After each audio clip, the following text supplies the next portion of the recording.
राधे राधे दोस्तों, मैं कमला मौर्य अपने यूट्यूब चैनल पे आप सबका स्वागत करती हूँ। दोस्तों आज लेके आई है कि सोहर का उठान चुटकुला। कैसा लगा आप लोग कमेंट के माध्यम से ज़रूर बताना। वही 12 दिन के हो, वही 12 दिन के भैले मोर ललनवा, घरे में झगड़ा हो ही गईले हो।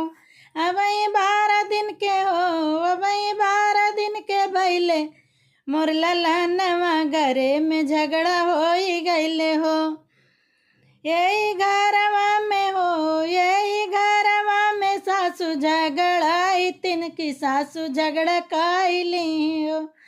यही घरवा में हो, यही घरवा में सासू झगड़ाई, तिन कि हमसे झगड़ा काइली हो। सासू जानू जिन कमजोर बाटे नैहरे के जोर, सासू जानू जिन कमजोर बाटे नैहरे के जोर।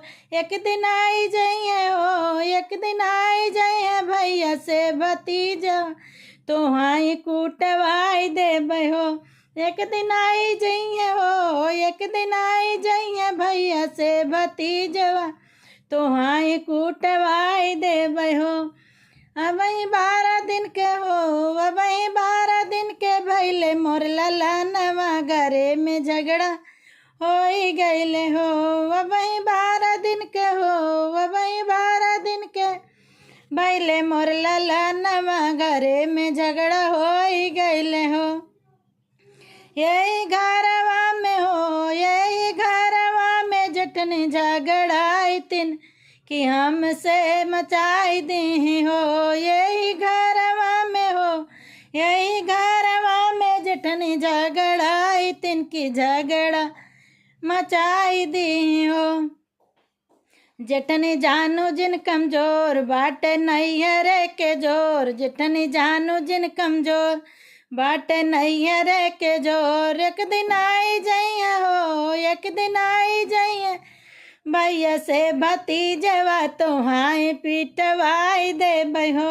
एक दिन आई जाइए हो, एक दिन आई जाइए भैया से भतीजवा, तोहाई कुचवाई देबै हो। वही 12 दिन के भैले मोर ललनवा, के घर झगड़ा हो ही गईले हो। वही 12 दिन के हो, वही 12 दिन के भैले मोर ललनवा, घरे में झगड़ा हो ही गईले हो। यही घरवा में हो, यही घरवा में ननदी झगड़ाई, तिन में झगड़ा हो ही गईले हो। यही घरवा में हो, यही घरवा में ननदी झगड़ाई, तिन की झगड़ा मचाई दीन हो। ननदी जानू जिन कमजोर बाटे नैहरे के जोर, ननदी जानू जिन कमजोर बाटे नैहरे के जोर। एक दिन आई जाइए हो, एक दिन आई जाइए भैया से भतीजवा, तोहाई कुचवाई देबै हो। एक दिन आई जाइए हो, एक दिन आई जाइए भैया से भतीजवा, तोहाई कुचवाई देबै हो। वही 12 दिन के हो, वही 12 दिन के भैले मोर ललनवा, घरे में झगड़ा हो ही गईले हो। वही 12 दिन के हो, वही 12 दिन के भैले मोर ललनवा, घरे में झगड़ा हो ही गईले हो।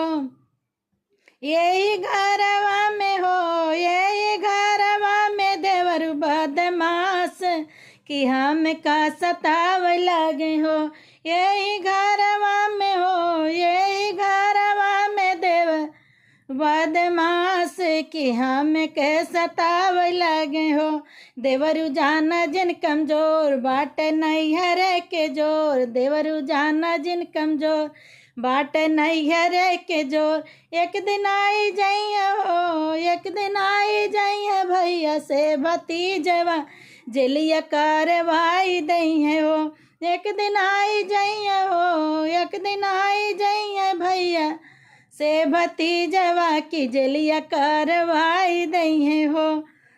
वही 12 दिन के हो, वही 12 दिन के भैले मोर ललनवा, की घर झगड़ा हो ही गईले हो।